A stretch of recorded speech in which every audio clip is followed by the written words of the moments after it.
যদি আগুন লেগে ধ্বংস হয় পৃথিবীর সব বইয়ের দোকান, তবু বিশ্ব থেকে হারাবে না পবিত্র কোরআন। আমি এবছর আসামে কয়েকবার সফর করেছি ভাই। আসামের মানুষ খুব চিন্তায় আছে, টেনশনে আছে। আমরা বাংলার মানুষ অনেক শান্তিতে আছি। আসামের বড় বড় ওলামারা শাইখুল হাদিসরা বলেছেন, হুজুর আপনারা বাংলার মানুষ শান্তিতে দিন প্রচার করতে পারছেন, কিন্তু আমাদের আসামের অধিকাংশ মাদ্রাসাগুলি সরকার খারেজি মাদ্রাসা, কওমি মাদ্রাসাগুলো বন্ধ করে দিচ্ছে। কারণ সরকার বুঝতে পেরেছে মাদ্রাসা থাকলে হাফেজ তৈরি হবে, আলেম তৈরি হবে, আর আলেম যতদিন থাকবে ততদিন মুসলমানদের মধ্যে ঈমান বেঁচে থাকবে। বলুন সুবহানাল্লাহ। আলেম যতদিন থাকবে ততদিন সমাজে সুদের বিরুদ্ধে বক্তব্য হবে। আলেম যতদিন থাকবে, এই ছেলেগুলো মনে হচ্ছে সব একদম পুরো ওই মানে কি বলবো, কি বলি, এদের আর ভাষা আমার কাছে নেই। বাচ্চা বাচ্চা ছেলের কি বলবো, ওদের বলুন, এদের না আছে বাবা, না আছে এখানে মা। বাজারে কিছু ছাড়া গরু দেখেছেন? ছাড়া গরু, ছাড়া গরু বোঝেন? মোটা উঁচু গরু, কাঁধ এরকম বড়, যার বাগান পায়ে ঢুকে পড়ে, ছাড়া গরু। আমাদের 24 পরগনা বলে ছাড়া গরু, ষাঁড়, ধর্মের ষাঁড়। মালগুলো তাই মনে হয়। কি দোষ দেব এদের? দোষ আমাদের। জন্মের সময় বিসমিল্লাহ নাই, জন্মের পরে কানে আজান নাই, ছেলে হলে মাদ্রাসা নাই, ঘুম থেকে উঠে হাতে মোবাইল, মুসলমানির সময় মিলাদ, বিয়ের সময় 500 বরযাত্রী, তাই তো নাকি? মুসলমানি মিলাদ হয় আপনাদের এলাকায়? কি হজরত, মুসলমানির সময় মিলাদ হয়? কথা বলে না। বাড়িতে মুসলমানি হবে, মামা মামি আত্মীয় স্বজন সবাই এসছে, বলছে হুজুর চলো বাড়িতে মিলাদ পড়াবো। হুজুর বলছে রব্বানা জালামনা, লম্বা করে মাল কেটে নিও। তো কি দোয়া ওখানে আছে বলুন আপনি? মুসলমানির জন্য কি দোয়া করবে? যার নতুন ঘর চাপা হচ্ছে সেই সময় হুজুর দোয়া করছে আল্লাহ ঘরে শান্তি দিও। যে নতুন গাড়ি কিনছে সেই সময় হুজুর দোয়া করছে আল্লাহ গাড়িটা অ্যাক্সিডেন্ট যেন না হয়। যে নতুন ব্যবসা করছে হুজুর দোয়া করছে আল্লাহ ব্যবসায় বরকত দিও। তো যখন লিঙ্গ কাটাবে, খতনা কাটাবে, নুনুর আগা কাটাবে, মুসলমানি দেবে, খাতনা করবে, তো সেই সময় কি দোয়া করবে? ছোট করো না বড় করো, কোন দোয়াটা করবে বলো? খ্যাপা কোথাকার, এটা গোপনে করতে হয়। এখনো মুসলমান খাতনা দেয় প্রকাশ্য। ছি ছি ছি। নাভির পশম, বগলের পশম, গোঁপ, নখ, চুল, শরীরের অবাঞ্ছিত পশম, লোমগুলো, এগুলো কেউ ক্যামেরার সামনে ফোকাস করে? খাতনার সময় দেখি ক্যামেরাম্যান ডেকে এনেছে, এনে বলছে ক্যামেরাম্যান জলদি ফোকাস করো। কি বুঝলেন বলেন? এগুলো করবেন না, আস্তে আস্তে গোপনে করতে হয়। মুসলমানের বিয়ে বাড়ি খ্রিস্টানদের হার মেনে যাবে এমন পোশাক পরে নারীদেরকে বিয়েতে ছেড়ে দিয়েছে। ইমাম সাহেব বিয়ে পড়াতে গিয়ে আসরের নামাজের আগে দেখি গোসল করছে। ও হুজুর গোসল করছে কেন হঠাৎ? বললে ভাই বলো না, বিয়ে বাড়িতে গিয়ে সে আমার কি হয়েছে আল্লাহই জানে। আপনি বলুন, একটা খ্রিস্টান, একটা ইহুদি, যার কাছে দিন নাই, ইসলাম নাই, আমার নবীর আদর্শ নাই, তার বাড়ির পোশাকটা আর আমার মুসলমানের পোশাকটা একই কেন হবে? মুসলমানের বাড়িতে তো পর্দা থাকবে, মুসলমানদের বাড়িতে সালাম থাকবে, মুসলমানদের বাড়িতে দস্তরখান থাকবে, মুসলমানের বাড়িতে কোরআনের আওয়াজ পাওয়া যাবে, মুসলমানদের বাড়িতে বৃদ্ধ পিতামাতা শান্তিতে খেতে পারবে, মুসলমানের বাড়িতে আজান হয়ে গেলে প্রত্যেকটা ব্যক্তি ছুটে মসজিদের দিকে চলে যাবে। আজান হয়ে গেছে, বসে বসে বসে বসে মোবাইল খোঁচাচ্ছে আর খালি বলছে হুজুর দোয়া করো। তোর মতো ছাগলের জন্য দোয়া করলে আল্লাহ দোয়া কবুল করবে? গাধা কথাকার। ছাগল মালিক যদি কুকুর পোষে, কুকুর পুষে দেখবেন, আমি আব্দুল্লাহ জুবাইরের কথাটা মিলিয়ে নেবেন, কুকুরকে সকালবেলা 2টো হাড্ডি, 2 পিস মাংস, তারপরের দিন একটু হাড্ডি, একটু মাংস খেতে দেবেন, দিয়ে আয় আয় আতু আয় আয় এরকম করবেন, কুকুর আসবে না? আসবে না। মালিক রাত 12টার সময় বাড়ি ফিরেছে, দরজার সামনে কুকুর গিয়ে ঘেউ ঘেউ ঘেউ করে, কুকুরের যা ভাষা, যা আওয়াজ, ডাকতে শুরু করেছে। মালিক বলছে এই থাম। এটা বলার সাথে সাথে কুকুর বুঝতে পেরেছে এই ভয়েসটা আমার মালিকের, সাথে সাথে লেজ নাড়া দিচ্ছে, মানে গ্রিন সিগন্যাল দিচ্ছে, প্লিজ কাম হেয়ার, আসুন আমার মালিক, আসুন ভিতরে প্রবেশ করুন। কি বলছেন আপনারা? আর ওটা কুকুরের মালিক না হয়ে যদি কোনো বাইরের অপরিচিত আননোন পার্সন হতো, কুকুর আক্রমণ করে পায়ের থেকে মাংস খুলে নিত, টেনে কাপড় নামিয়ে নিত। কেন? কুকুর মালিকও চেনে, দুশ্মনও চেনে। আজ মুসলমান কি মালিক চিনতে পেরেছে? আল্লাহর জন্য মুসলমান এখনো পর্যন্ত সময় দিতে পারছে না। সকলে সময় দেব, ইনশাআল্লাহ বলি। সবচাইতে বড় কুরবানি হচ্ছে সময়ের কুরবানি। যে ব্যক্তি নামাজের জন্য সময় দেয় না, দিনের জন্য সময় দেয় না, এই যে আপনারা একটা সময় দিচ্ছেন ইসলামের জন্য, এই সময়টাও আল্লাহ নফল ইবাদত হিসাবে কবুল করবেন, বলুন সুবহানাল্লাহ। তো কবি বলছে শোনো, বিশ্বের সমস্ত ব্যক্তি চক্রান্ত করছে মাদ্রাসার বিরুদ্ধে, আপনি শান্তির বাংলায় বসে আছেন, আপনি টের পাচ্ছেন না। আপনার বাড়ি যদি আসাম হতো, আমার বাড়িটা যদি গুজরাট হতো, আমার গ্রামটা যদি হরিয়ানা হতো, পাঞ্জাব হতো, আজকে যদি উত্তরপ্রদেশ হতো, আপনি বুঝতে পারতেন টুপি দাড়ি পাঞ্জাবি নিয়ে রাস্তায় চলা কতটা কঠিন। কিভাবে ঈমান ভারতবর্ষের মুসলমানদের বাঁচবে তার চিন্তা ফিকির আজকের ওলামারা করছে।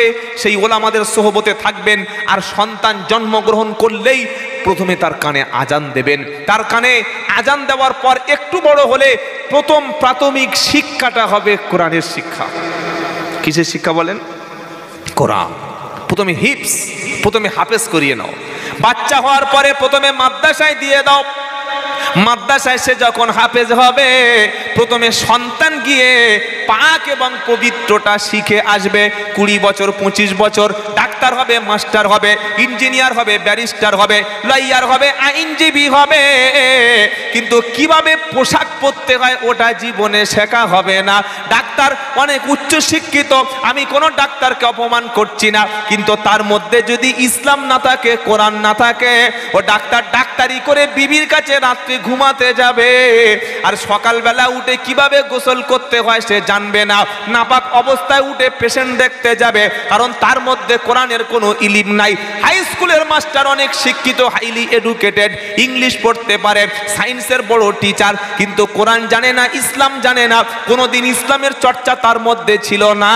ও কলেজ, ইউনিভার্সিটি, হাই স্কুলে গিয়ে পেশাব করার সময় কখনো বসবে না, আর পেশাব করে কখনো লজ্জাস্থান ধুইবে না।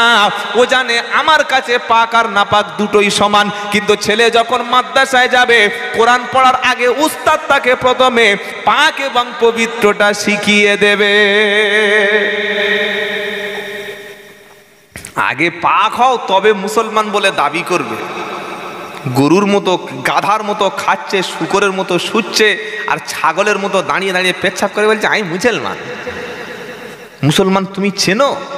মুসলমান সে 1 সেকেন্ড নাপাক থাকে না, যে 1 সেকেন্ড নাপাক থাকে না।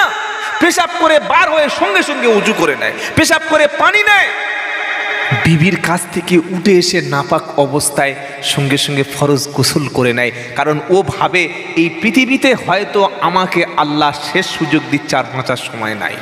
কত যুবক ছেলে রাস্তাঘাটে মারা যায়, কত যুবক ছেলে তাদের স্বপ্ন ছিল 60 বছর বাঁচবো, স্বপ্ন ছিল 80 বছর বাঁচবো। যুবকরা মরে না, মরে না। মালাকুল মউত বয়স দেখে, গোপ দেখে, দাড়ি দেখে। ফাইদা জা আজালুহুম লা ইস্তাকিরুনা সাআতাও ওয়ালা ইস্তাকদিমুন।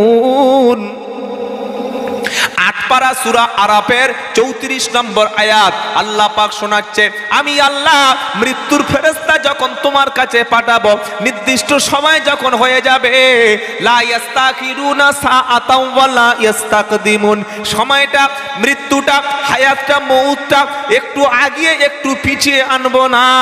যার যখন সময় আছে সেই সময় তাকে তুলে নেব। তোমার বাড়িতে মেহমান আসলে ফোন করে আসে, ব্যাংকে টাকা ঢুকলে SMS চলে আসে, টাকা কেটে নিলে SMS চলে আসে, ইলেকট্রিক মাস বিল 3 মাস পরে করে বিল ধরিয়ে দেয়। মালাকুল মউত যখন তোমার কাছে আসবে, SMS আসবে না, তোমাকে অ্যালার্ট করবে না। মসজিদে থাকলে তুলবে, মাজারে থাকলে তুলবে, বাজারে থাকলে তুলে নেবে।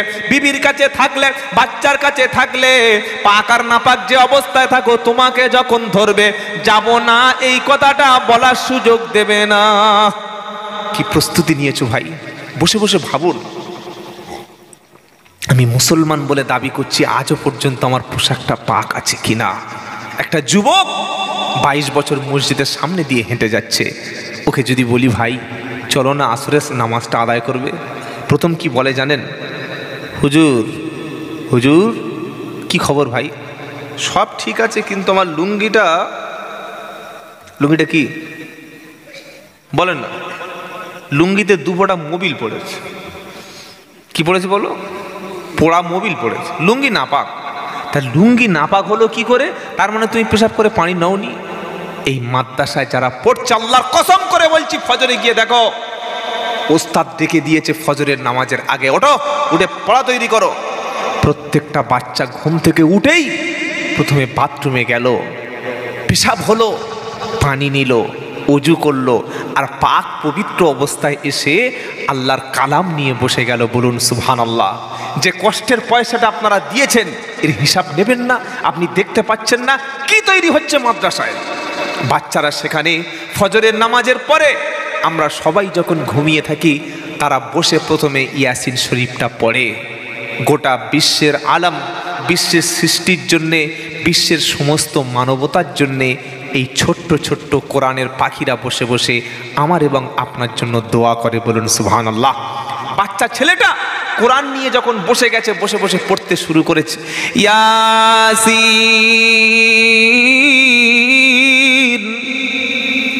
ওয়াল কুরআনিল হাকীম ইন্নাকা লামিনাল মুরসালিন আলা সিরাতিম মুস্তাকিম তানজিলাল আজিজির রহিম। আল্লাহ বলে, ফেরেশতা তোমরা সাক্ষী থাকো, যে সমস্ত বাচ্চারা মায়ের কোল থেকে উঠে এসে বাবার আদরের সময় থেকে তারা এসে মাদ্রাসায় বসে অন্য কোনো চিন্তা ফিকির বাদ দিয়ে আমার কালাম মুখস্থ করার জন্যে, আমার কোরআনটা তাদের সিনার মধ্যে রাখার জন্যে ঘুমের আরামের বিছানাটা ছেড়ে দিয়ে পাক পবিত্র হয়ে প্রথমে দিনের শুরুতে ইয়াসিন নিয়ে বসে বসে তেলাওয়াত করছে। কিয়ামতের হাসরের ময়দানে আমি আল্লাহ পাক কথা দিলাম, নবীকে নবী শুনিয়েছে, মান করা আল কুরআনা ওয়া মিলা বিমা ফিহি উলবিসা ওয়ালিদাহু তাজান ইয়াউমাল কিয়ামা। কোরআন ওয়ালার বাবা মায়ের মাথায় হাসরের ময়দানে আল্লাহ নূরের টুপি পরতে দেবে, নূরের পোশাক পরিয়ে দেবে, যে নূরের পোশাকের কারণে কোরআনের পাখির পিতা মাতার মাথায় নূরের টুপির তাজাল্লিতে গোটা হাসরের ময়দান সেদিন আলোকিত হয়ে যাবে। ছেলেকে ডাক্তার করলে, দামি মিশনে ভর্তি করলে 20,000 টাকা বছরে চার্জ দিতে হয়, প্রত্যেক মাসে 3,000 টাকা দিতে হয়। 3,000 টাকা মাসের শেষে তুমি দিয়ে এসেছো, ছেলে ডাক্তার হবে, ইঞ্জিনিয়ার হবে, ছেলে বিশাল বড় অন্য কিছু তৈরি হবে। তোমার ছেলেটা মাদ্রাসায় এসেছে আল্লাহর কোরআন মুখস্থ করতে। ভেবে বলো মাসের শেষে কতবার তুমি হাফেজের কাছে গিয়ে 500 টাকা দিয়ে এসেছো, মাদ্রাসার কমিটিকে 2,000 টাকা দিয়ে এসেছো, বলেছো মাওলানা আমার ছেলে আমি মরণের পরে ডাক্তার হোক আর মাস্টার হোক ইঞ্জিনিয়ার হোক, আমার জন্য কেউ কাঁদবে না, আমার জন্য কেউ হাত তুলবে না, আমার জন্য জানাজার নামাজটা কেউ পড়াবে না, কিন্তু আমার ছেলে আমার মরণের পরে চোখের পানি ফেলে কাঁদবে। আমার কবরের কাছে গিয়ে আল্লাহর কাছে হাত তুলে রব্বির হামহুমা কামা রব্বায়ানি সগীরা, এতটুকু দোয়া বলবে যে ছেলে তার বাপের জন্য চোখের পানিটুকু ফেলতে পারে, আমার আল্লাহ ওই ছেলের দোয়াকে কবুল করে বাপ মায়ের কবরের আযাবটা তৎক্ষণাৎ হালকা করে দেবে। আজকের মুসলমানের হাতে কোরআন নাই, আছে থাকলে আমাদের এই দুরবস্থা হতো না ভাই। কোরআন শিক্ষা করা ফরজ, কোরআন শিক্ষা করা ফরজ। এই ফরজ দায়িত্বটুকু বাপ যদি পালন না করে বাঁচার রাস্তা নাই। তাই মাদ্রাসাকে বুকে তুলে সন্তানকে মাদ্রাসায় পাঠিয়ে দিন। দুনিয়ায় জাহান্নাম, দুনিয়ায় ফিতনা থেকে বেঁচে যাবেন আর আখিরাতে জাহান্নাম থেকে বেঁচে যাবেন। বলুন সুবহানাল্লাহ। যে কোনো মুহূর্তে মালাকুল মউত এসে আপনাকে উঠিয়ে নিয়ে যাবে। যাব না, বয়স কম, দাড়ি ওঠেনি, দাড়ি পাকেনি, দাড়ি চেঁচেছি, নামাজ কাজা আছে, রমজানে রোজা মিস রয়েছে, এটা বললে ফেরেশতা আপনার জন্য 1 বছর সময় হাতে নিয়ে আসবে? কি বলছেন? সবে বিয়ে করে বাসর ঘরে ঢুকেছে, স্বামী স্ত্রীকে বলছে আমি তোমার ছাড়া বাঁচবো না, স্ত্রী বলছে তোমার মতো স্বামী পেয়ে জীবন ধন্য। হঠাৎ করে দরজায় একটা আওয়াজ হলো, কে? বাসর রাত্রে ডিস্টার্ব করছে কে? হঠাৎ করে দেখতে পাওয়া গেল স্বামীর বুকে শ্বাসকষ্ট শুরু হলো। বিবি বলছে স্বামী কি হলো? আজকের আনন্দের রাত, ভালোবাসার রাত, প্রেমের রাত, সোহাগের রাত, কত আনন্দ এনজয় করব। স্বামী বলছে উফ বুকটা খুব যন্ত্রণা হচ্ছে গো, এখানে এখানে হ্যালো, এখানে হাত দিয়ে বসে আছে। তার একটু পরে বিছানায় শুয়ে পড়েছে। হঠাৎ ডাক্তার ডাকলো, ডাক্তার বলল হার্ট অ্যাটাক। হার্ট অ্যাটাক মানে কি, আর বেঁচে আছে? ওর কোনো খবর নাই। এটা যিনি করতে পারেন তিনি কে? আল্লাহ। তুমি বিবি বাচ্চা সবার মায়া ত্যাগ করে আল্লাহ এবং রসুলের প্রেমটা মনের মধ্যে নিয়ে নাও, আল্লাহ এবং রসুল তোমার কিয়ামতের সাথী হয়ে যাবে। বলুন সুবহানাল্লাহ। আল্লাহ পাক শুনিয়েছে বিবি বাচ্চা এগুলির মায়া দুনিয়ার ধোকা। কুল ইন কানা আবাউকুম ওয়া আবনাউকুম ওয়া ইখওয়ানুকুম ওয়া আজওয়াজুকুম ওয়া আশীরাতুকুম ওয়া আমওয়ালুন ইকতারাবতুমুহা ওয়া তিজারাতুন তাখশাউনা কাসাদাহা ওয়া মাসাকিনু তারদাউনাহা আহাব্বা ইলাইকুম মিনাল্লাহি ওয়া রাসূলিহি ওয়া জিহাদিন ফি সাবিলিহি।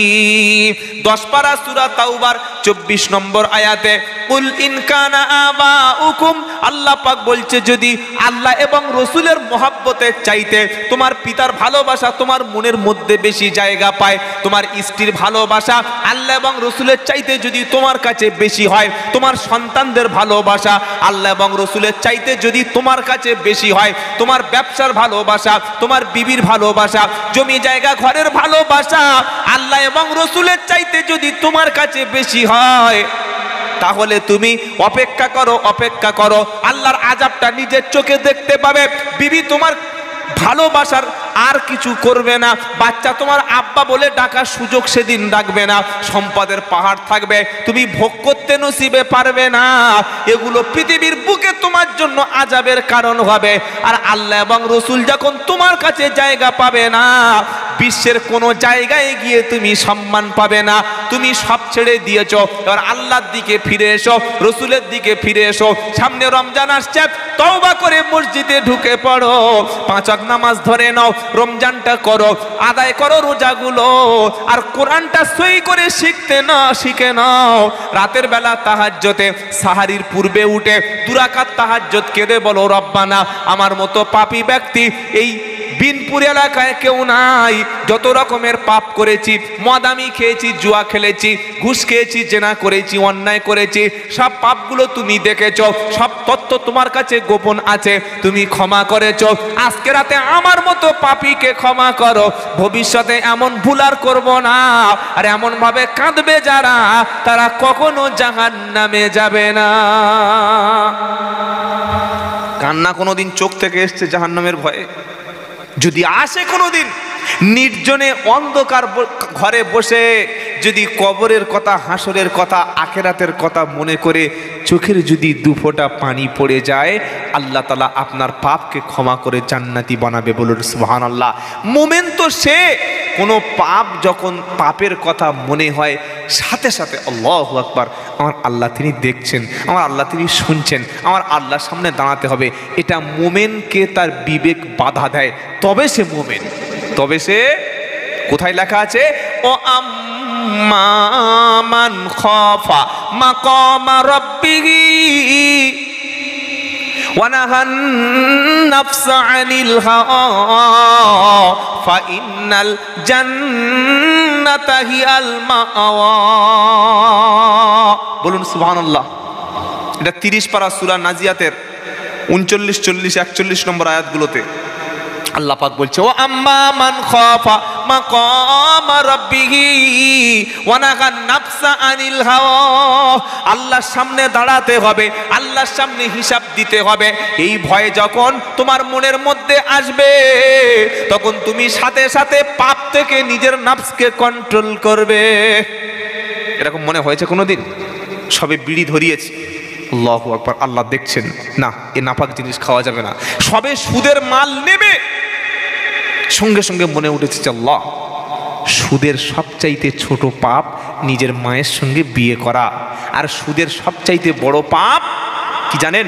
আল্লাহ এবং তার রসুলের বিরুদ্ধে যুদ্ধ করা। এটা যখন কোনো মুমিনের মনে মনে ভয় লাগবে, সাথে সাথে সুদের মাল সে ত্যাগ করে বলবে, ও আল্লাহ তোমার সামনে দাঁড়াতে হবে, তোমার সামনে আমার বিচার সেদিন হবে, কি মুখ দেখাবো যদি সুদের মাল খেয়ে গোটা জিন্দেগিটা হারাম খেয়ে কাটাই। এটা বলার সাথে সাথে সুদের মাল তার দ্বারা খাওয়া সম্ভব হবে না। এই হচ্ছে মুমিন, এই হলো মুমিন, এই হলো মুমিন। বলুন সুবহানাল্লাহ। আল্লাহ পাক তাই শোনাচ্ছে, ফা ইন্নাল জান্নাতা হি আল মাওয়া, মনের মধ্যে আল্লাহর কথা যা স্মরণে হবে আর মনে ভাববে রব্বানা তোমার সামনে কিয়ামতের দিন দাঁড়াতে হবে, সেদিন মুখ দেখাতে পারবো না, কারণ হাত পা চোখ অঙ্গ প্রত্যঙ্গ সব সেদিন আল্লাহর সামনে বান্দার পক্ষে বিপক্ষে সাক্ষী দেবে। মানুষ যত পাপ করে কি দিয়ে করে বলেন, বলেন না? হাত, চোখ, কান, এই তিনটি বস্তু দিয়ে মানুষ বেশি পাপ করে। পা দিয়ে করে, পা দিয়ে হেঁটে যায়, হাত দিয়ে ধরে, চোখ দিয়ে দেখে। আল্লাহ পাক বলছে কিয়ামতের দিন যখন আল্লাহর সামনে বান্দার হিসাব হবে, সমস্ত হিসাবগুলি যখন বান্দার সামনে বুঝিয়ে দেওয়া হবে, বান্দা তখন বলবে আল্লাহ ফেরেশতারা বানিয়ে বানিয়ে লিখেছে, এগুলো আমি করি নাই। কত বড় পাকা চিটিং বাজ একবার বোঝে। আল্লাহর সামনে ফেরেশতার সামনে দাঁড়িয়ে দাঁড়িয়ে ফেরেশতাদের বলবে আল্লাহ ইচ্ছা করলে আমি করি নাই। আল্লাহ জবানকে সেদিন বন্ধ করে দেবে। কি করবেন? যাবেন কোথায়? শুধরে যান, ভালো হয়ে যান, আল্লাহকে চিনতে শুরু করুন, রসুলকে চিনতে শুরু করুন, নামাজ ধরুন, কোরআন পড়ুন, পিতামাতার সঙ্গে সৎ আচরণ করুন, প্রতিবেশীকে ভালোবাসুন, আল্লাহর জান্নাত অপেক্ষা করছে। বলুন সুবহানাল্লাহ। পাপিষ্ট ব্যক্তিরা যেদিন নিজের পাপ অস্বীকার করবে, সেদিন হাত পা চোখ তার বিপক্ষে চলে যাবে। কোথায় লেখা আছে? আল ইয়াউমা নাখতিমু আলা আফওয়াহিহিম ওয়া তুকাল্লিমুনা আইদিহিম ওয়া তাশহাদু আরজুলুহুম বিমা কানু ইয়াকসিবুন। 23 পারা সূরা ইয়াসিনের 65 নম্বর আয়াতে আল্লাহ পাক বলছে, বান্দা জওয়ানি বয়স আছে, তুমি মনে করছো যা খুশি তাই করব, যেটা খুশি সেটা দেখব, যেদিকে খুশি সেদিকে যাব, কিন্তু মুমিন ব্যক্তি ইচ্ছা মতো চলতে পারে না। বান্দা কিয়ামতের দিন যখন আল্লাহর সামনে সব কাজের হিসাবগুলো তৈরি একটা একটা করে হবে, বান্দা মুখ দিয়ে মিথ্যা কথা বলতে চাইবে। আল্লাহ শোনাচ্ছে, আল ইয়াউমা নাখতিমু আলা আফওয়াহিহিম, মুখে সেদিন তালা মেরে দেব। মুখ থাকবে কিন্তু কোনো শব্দ উচ্চারণ হবে না, মুখটা মিউট হয়ে যাবে। মিউট বোঝেন? এই যে ফোনের মধ্যে সাইলেন্স করে দিলে কেউ যদি ফোন করে তার নাম্বার দেখা যায় কিন্তু শব্দ হয় না। এশার আজান হচ্ছে, আপনাদের পাড়ায় এরকম আছে কিনা জানি না, আমাদের 24 পরগনায় আছে।